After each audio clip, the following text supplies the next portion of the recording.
Que seamos éticos, eso es diferente. Que le demos cabida a alguien de derecha, sí, ¿no? Pero con respeto, con consideración, no como lo hacen los medios de derecha que dicen que son independientes, pero atacan a los líderes de izquierda. Un abrazo, mi querida presidenta, ya le digo presidenta, por todo lo que he visto y por los sondeos que hay, es increíble. Muchísimas gracias Richard, muchísimas gracias a todos los que nos están escuchando. De verdad que hemos sentido un gran apoyo y cariño de los ecuatorianos. Ese apoyo y ese cariño de los ecuatorianos, Luisa querida, va más allá de que el Ecuador necesita cambios. Pero yo quiero empezar con una pregunta esencial. Y sé que mi tiempo es corto, pero necesito algo para Chone. Cuando últimamente vinieron inundaciones, le echaron la culpa a Rafael Correa, le echaron la culpa a la Revolución Ciudadana, jamás dijeron que faltaron los otros componentes del multipropósito. Yo quiero que usted le explique a la gente para que el fulano ese que toda la vida, el misógino, que toda la vida vive hablando mal de las mujeres y mal de Chone, entienda cuál fue la propuesta y por qué no se terminó de hacer. A ver, el multipropósito Chone siempre se dijo, y lo dijo el presidente Rafael Correa, estuvo concebido para controlar las inundaciones a causa del río Grande.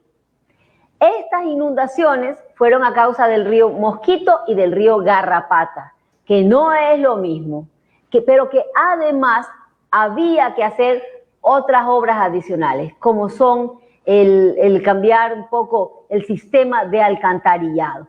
Había que completar otras fases que no se las ha completado, que se necesitaba la inversión también del Estado allí y eso no ha existido. Creo que aún no le entregan a Manabí ni a Chone el dinero que ofreció el gobierno en las inundaciones.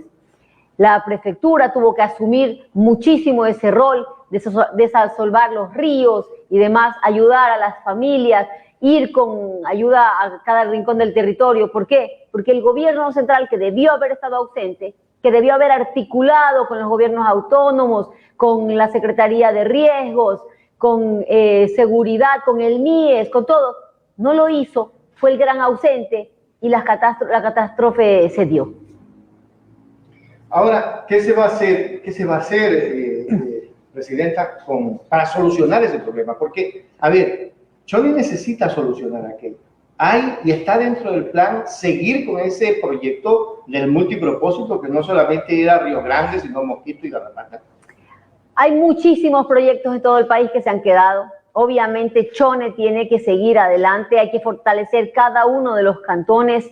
Son cerca de 221 municipios, a todos hay que fortalecerlos. ¿Qué ha hecho el gobierno actual? Firmó un decreto ejecutivo reduciendo los ingresos, lo que tiene que entregarle a los gobiernos autónomos descentralizados. Y ya hemos dicho claramente, en cuanto nosotros ganemos y volvamos a tomar las riendas del país, vamos a derogar ese decreto ejecutivo que deja sin presupuesto, reduciendo el presupuesto a los gobiernos autónomos. Hoy hay esa reducción del presupuesto para todos los ecuatorianos y los municipios están ahogados sin recursos. Es terrible lo que está pasando. El señor Lasso creo que se está llevando todo lo que faltaba de llevar, porque ya llevó.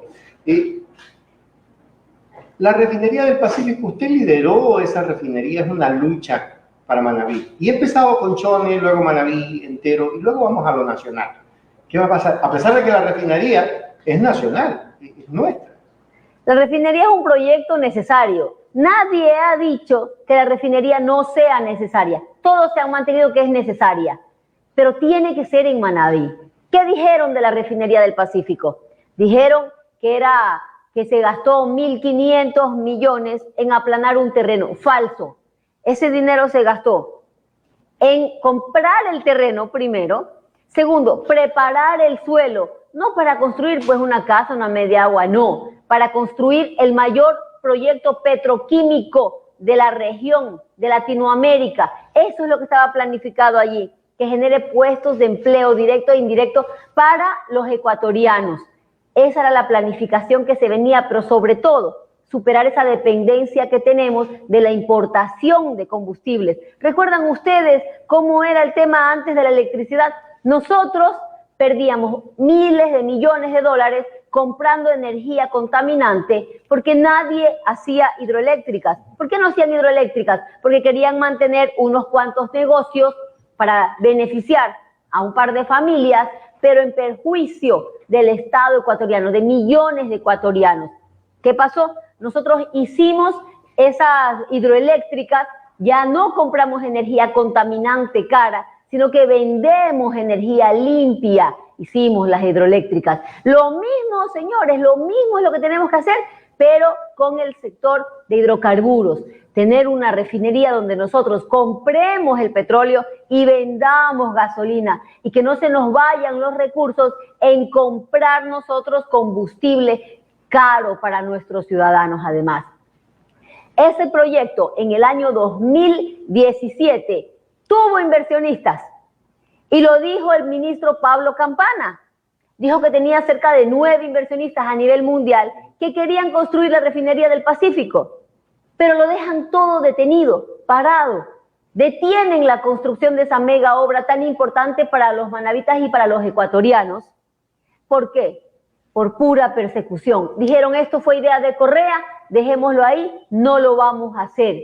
Y nos afectan en la economía del país entero, fuentes de trabajo para todos, mejores condiciones de vida, dinero, presupuesto para educación, para salud.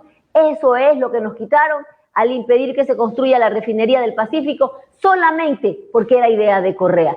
Luisa González, cuando ganemos el 20 de agosto, vamos a empezar también a buscar la inversión para que se construya la refinería del Pacífico. Se la va a construir en Manabí y va a ser una obra que nos va a ayudar a superar esa dependencia que tenemos de la importación de combustible. Y ojo, esto incluso ayuda a sostener la dolarización. ¿Ayuda a sostener la dolarización? Por supuesto, porque en lugar de que salgan divisas, van a ingresar divisas al país. Correcto. Increíble, ¿no? O sea, qué deducción más lógica. Pero no lo hicieron ni el señor Moreno ni el señor Lasso. ¿Por qué? Por odio político, porque era una idea de Rafael Correa.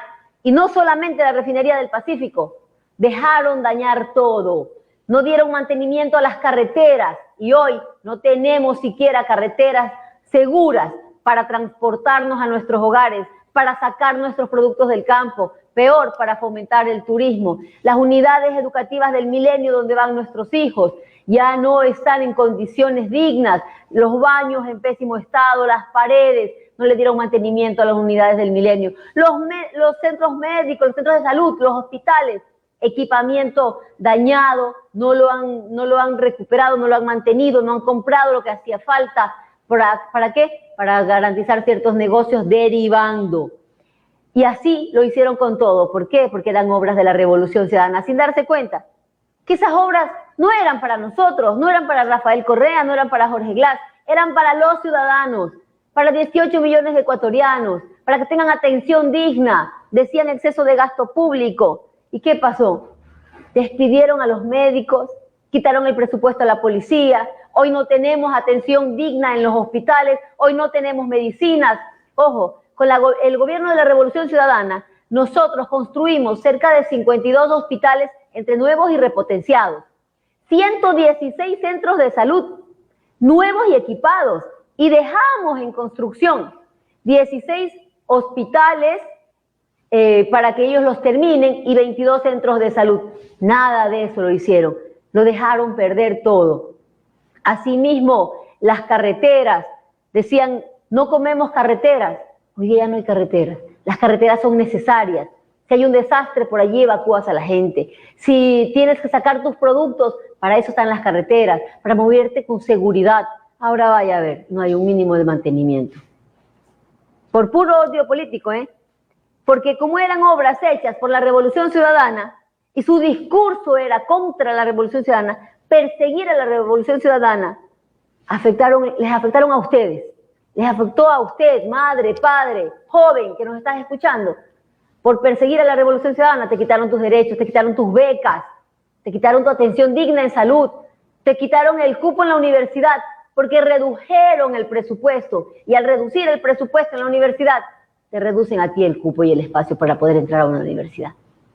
Hay un problema grave. Luisa, yo siempre recorro Manabí, recorro el país, haciendo virales, haciendo muchas cosas, para que la gente tome conciencia. Pero he visto una situación gravísima.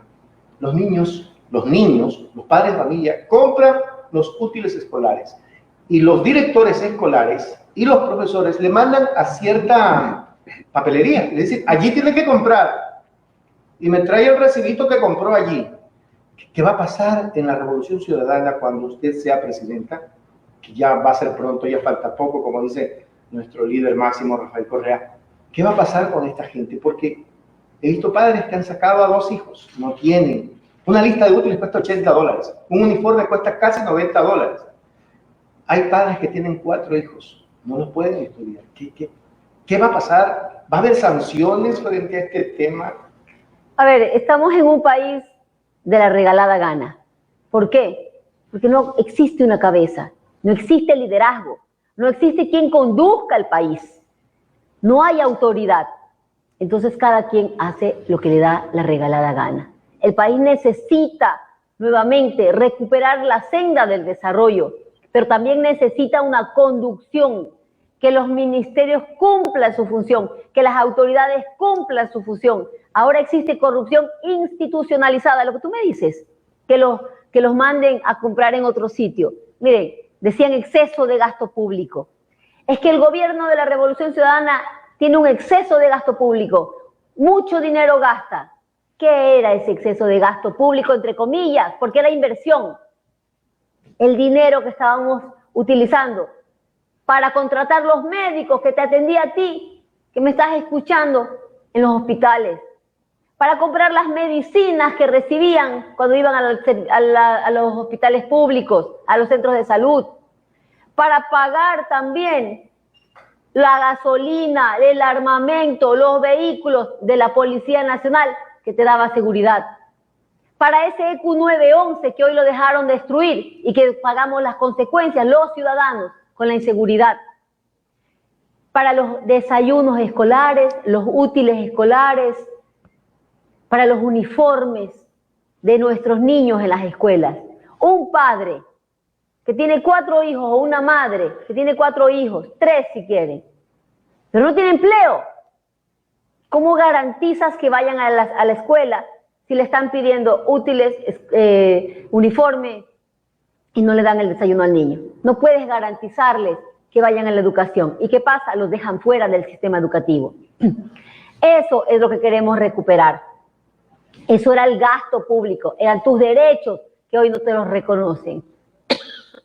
Perdón. Siga con agüita, mi querida doctora.